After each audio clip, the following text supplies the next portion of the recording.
باز چشمایم پر اشک میشد وقتی همی هفت سور یگان چیایی که میشد در تلویزیون نشان میدادن. وقت تلویزیون ملی بود تنها و اونجا نظم میدیدی و برادر، دیسیپلین میدیدی. سرای عسکرا ماشین اردویی داشت که جهانت سرچپه میکرد برد. و در اون وقت سرلوچ کس نمیگشت. عسکر حق نداشت که سرلوچ بگرده. خب نظام بود. اما قماندان اگر یک امر میکرد و قماندان از همون دور عسکرش میدید پاش میلرزید، ترسای استاد میشد.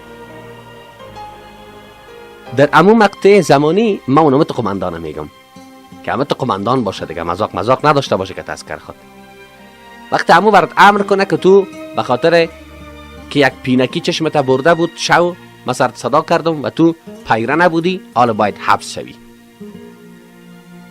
پروردگار جل علا عظمتو به امین گونه سر ما عسکرای خود امر میکنه. ما بنده خداوند هستیم. بنده عبد در بند ما نامیده.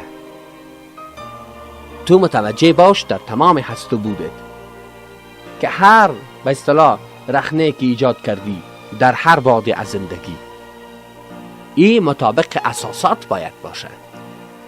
پروردگار برات میگه که ما برات امر میکنم. ما دیگه میگه چی میکنی؟ ما برات امر میکنم که ان الله یأمرکم ان تؤدوا الامانات الی اهلها. خداوند میگه ما برات امر میکنم که تو امانت ها را به اهل آن بسپار.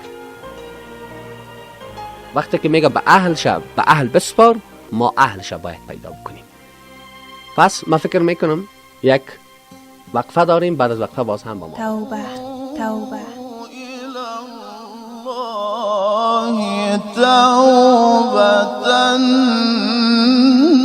نصوحا.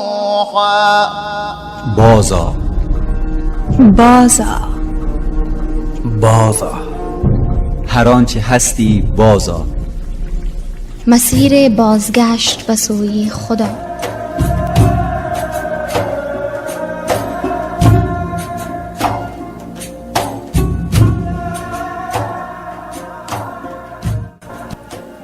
بسم الله الرحمن الرحیم. ان الله یأمرکم ان تؤدوا الامانات الی اهلها. خداوند امر میکند شما را که از آن که امانت ها را به اهل آن بسپارید. به امین گونه از سطح بلند گرفته تا به پایین.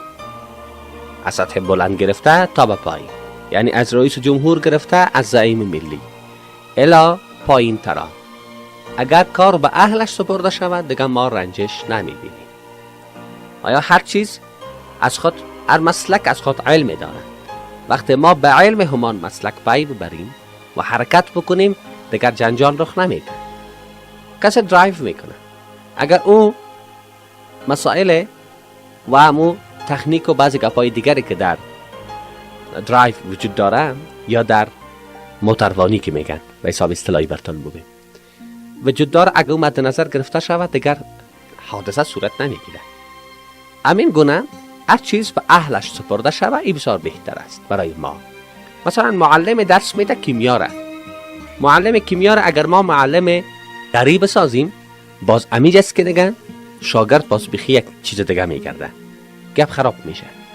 متاسفانه در افغانستان در تمام کارها و ابعاد و طرفهایش همینطور رخنه ها ایجاد شده و این یک ضعف خیلی ها بزرگ است. در خارج از افغانستان هر چیز از خود یک علم خاصی داره که اونها به خود ترتیبش کردن. 1 سال 2 سال 3 سال 4 سال 5 سال تنها به یک رشته تحصیل میکنن.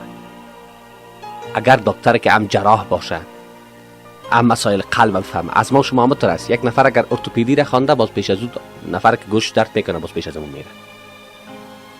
اگر در هند که در اونجا طبابت در مقام اول نسبتا قرار گرفته، طبابت هند، اگر در اونجا شما مراجعه بکنید و برشون بگین که یک دکتر از ما این قدر تحصیلات داره باز سرت خنده میکنه و برات میگه برادر ما به خاطر یک پچگاری 1 سال درس میخوانیم، اما شما میگه در 7 سال عمومیات میخوانین ولی آفرین دار، اما که نتیجه نداره کرد.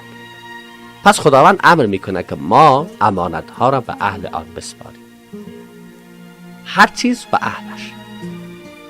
هر کسی در هر مقطع زمان کوشش بکنه طبق رفتار و قانونمندی که خداوند برش میگن او را عملی بکنه. مثلا در خانواده هست، یک نفر تنومند است، میتواند کار خانه را بکنه. برزو بگوین که کار خانه را بکنه. کسی به اصطلاح لیاقت شستشو را خوبش داره، میشه سر صدا شده که کارشویی بکنه. این هر کار را به اهلش باید بسپاری. پس الله جل جلاله به ما امر میکنه که من میگه شما را امر میکنم از آن که شما امانت ها را به اهل آن بدید. و بعد آن چی بکنین؟ و اذا حکمتم بین الناس ان تحکموا بالعدل. وقتی که شما حکم میکنید در بین مردمان